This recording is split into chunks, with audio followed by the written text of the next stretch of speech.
Hello everyone, good morning. Welcome back to my channel. If this is your first time being here, hello, welcome. My name is Shifa. I create travel content related here on YouTube, specifically on solo female traveler. So if that's something that you would like to watch, make sure that you subscribe to this channel. Since we are all experiencing pretty much the same thing all around the world with the pandemic situation and we're all staying at home, I thought it's just nice to give a little bit of different perspective of just like laid back or my daily life here in Nepal, since this is my home base for the past 7 months since October 2019. And that's the longest time I've been staying in one particular place since 2018. But yeah, I usually start off my morning routine with skincare. At the same time, I think I would like to chat a little bit. I personally would like to thank you for all of the support that I have received, the type of comments I've been getting for the Arunachal Pradesh series, because I think this is the type of comment I like.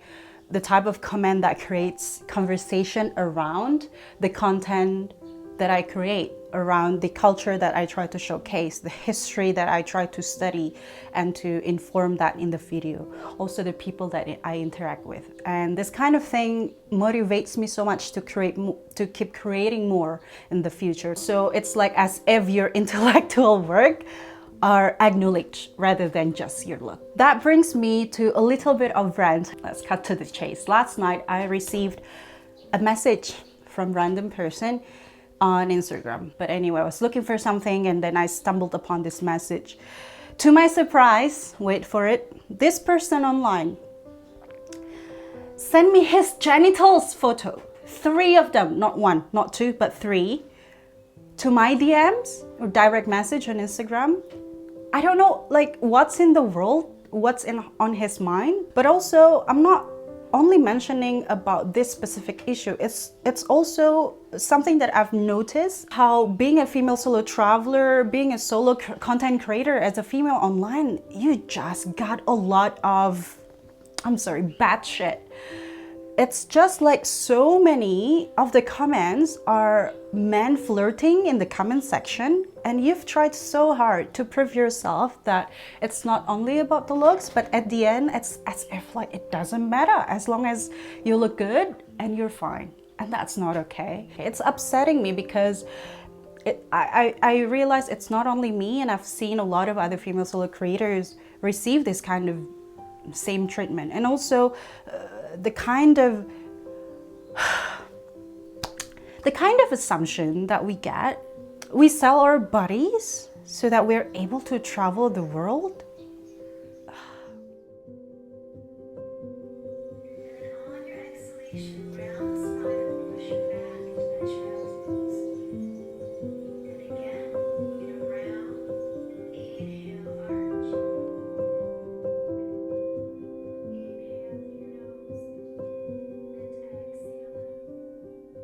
So this is where we are actually staying on the first floor, and we're very lucky actually that the landlord loves gardening, in which you can see beautiful garden behind. It's just nice waking up to looking at this greenery here and there, and the birds are chirping. I feel slightly bad for talking about what I've just talked about.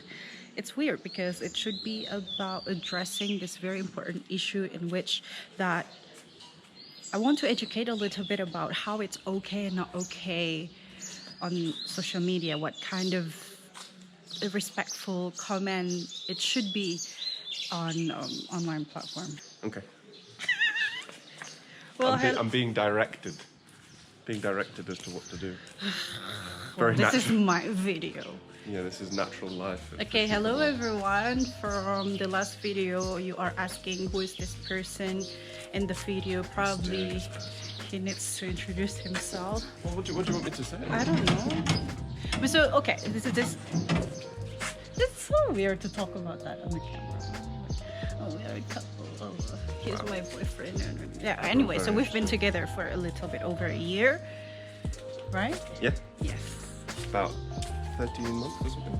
Yeah. He's counting.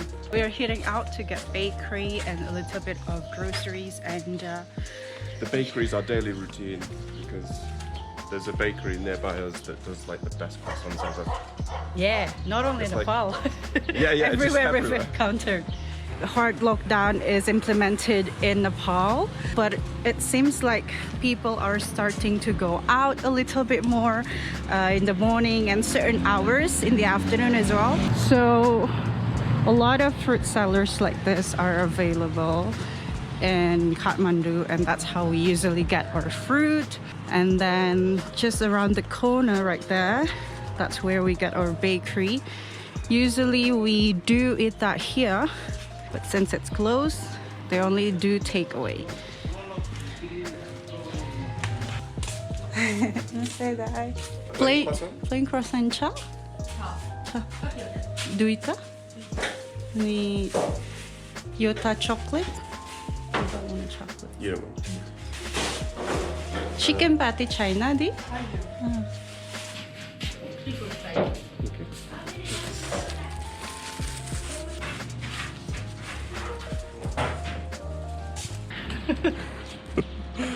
We were trying to get a B-roll, but we don't really know because the streets are empty.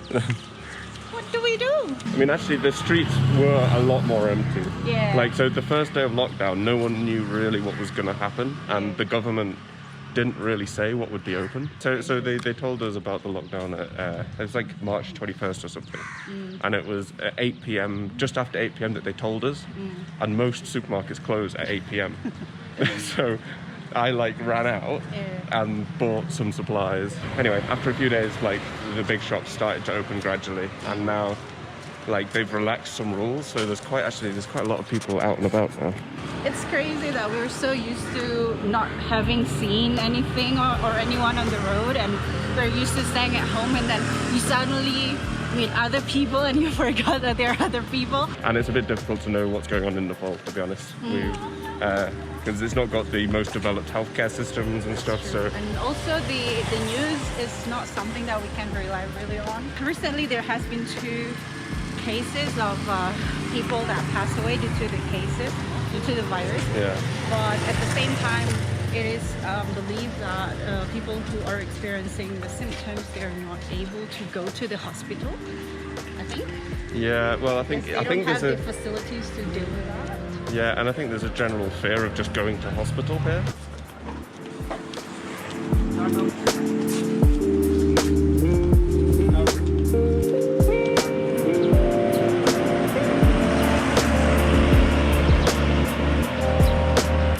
Here is a hotel and coffee shop and whatnot. Well-paved road, which is nice. Not a lot of Kathmandu area are like this. We are usually buying fresh vegetables from this particular vendor because he has great selection of veg and also like fresh, good looking. So if you see, they have, he has personally quite enough selection of vegetable to choose from. They've got pak choy, like greeneries, and a bit of fruits here and there. So there are a couple or 3 or more painted area in which we have to stand here to sort of have a distance between one person to the other. Well.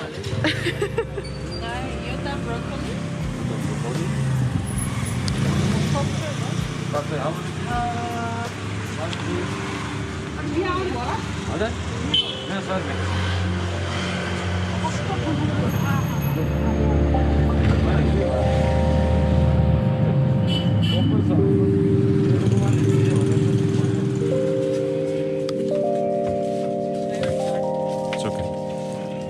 So this is the shop that we like to get our sort of like sauce, soy sauce, sweet soy sauce, here and there, fish sauce. This is very typical of like a small Nepali shop. These like small narrow aisles and stocked with everything. This is her favourite, particularly for the international food. This rice noodles, known as vermicelli. This is imported from Thailand, but I love making this kind of thing. And also homemade salsa. Very good when we make chicken fajitas. Awesome.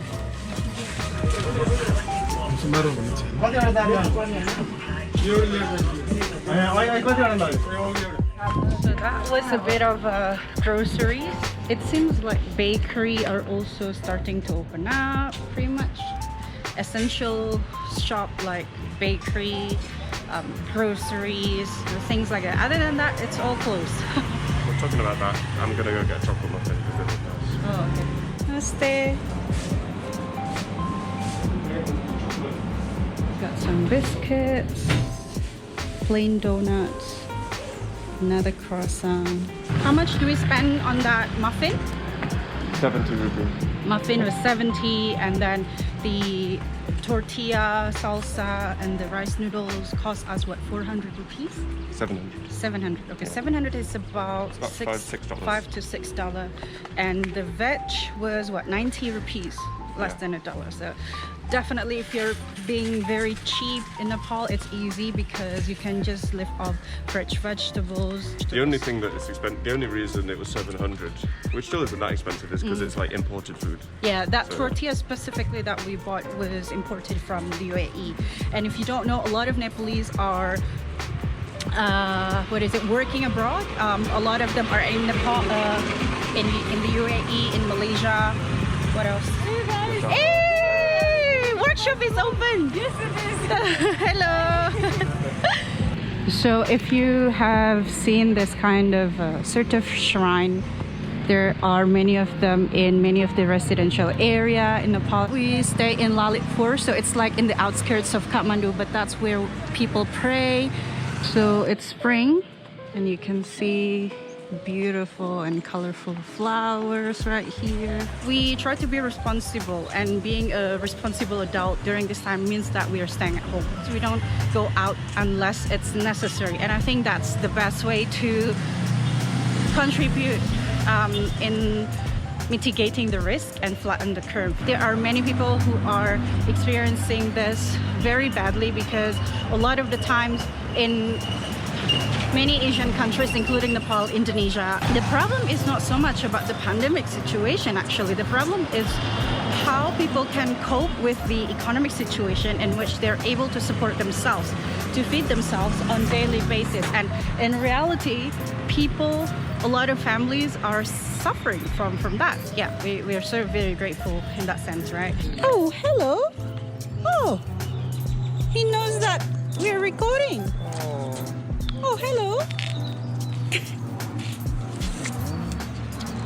Oh, sorry, we don't have food for you. There's so many street dogs that are going hungry that it's difficult to know what to feed them as well, because Yeah. so you want to give them something that will be healthy for them.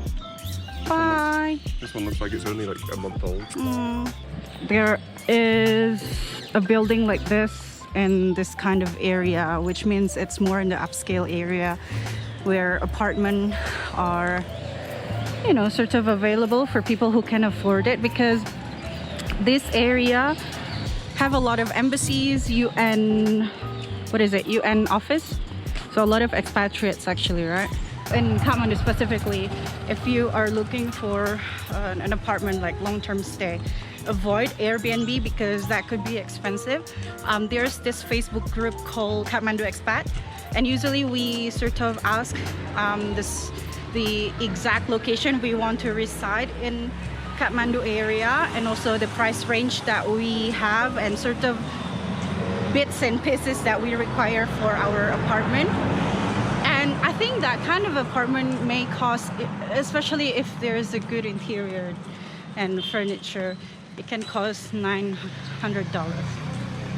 There is also a Kmart, if you know, that stands for like Korean Mart. So inside of it are stuff imported from Korea, kimchi and all of that, because there are many Koreans living in Kathmandu. So Big Mart is one of supermarket we often go to for actually fresh vegetables as well, or certain other things that we can't get, or when we are lazy to walk around.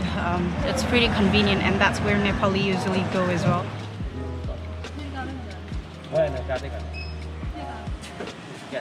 So this is a pretty sort of standard supermarket in Nepal. And it's very convenient if you want to get things like toiletries and general supplies. So Big Mart has a pretty big like vegetable section.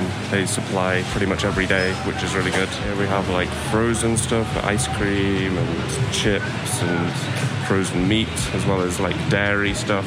Over at the back they got the dry foods like rice and lentils. So they've pretty much got everything that you need. So this is mushroom button. We like cooking with this. Got some biscuits. What are we doing with this biscuit? So we're gonna go give a few to the dog. It's not like we couldn't get actual dog food or anything, so we're just gonna. But that's what people have been feeding them as well, leaving that on the street. At least it's a little snack. Where is the dog? We can't find him. Oh no! Usually people also feed birds. You know, see all of those birds.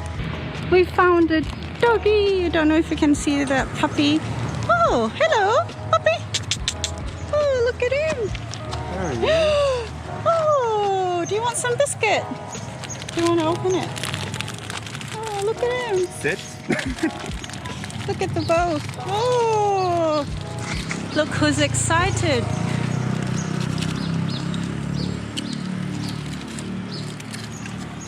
Oh, someone's hungry. Oh, you're very hungry, aren't you?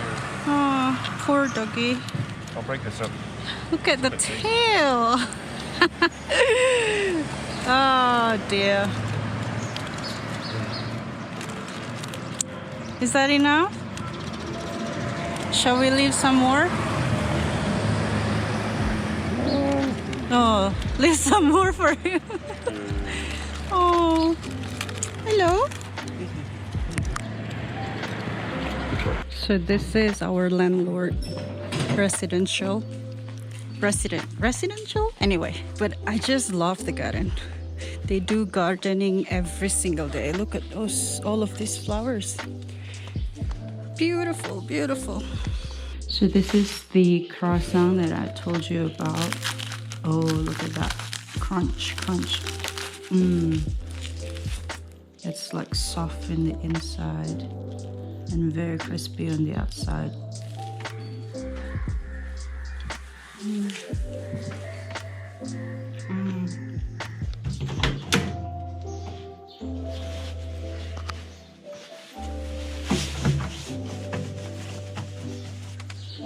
I'm currently cooking fried rice, which is our staple food because it's quick and easy and delicious.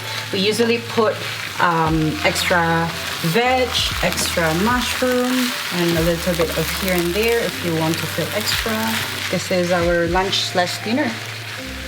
So that's pretty much about it, guys. A little bit of morning routine, a glimpse of, you know, what it's like in the area that I personally live in. I'm currently sitting down on my workspace.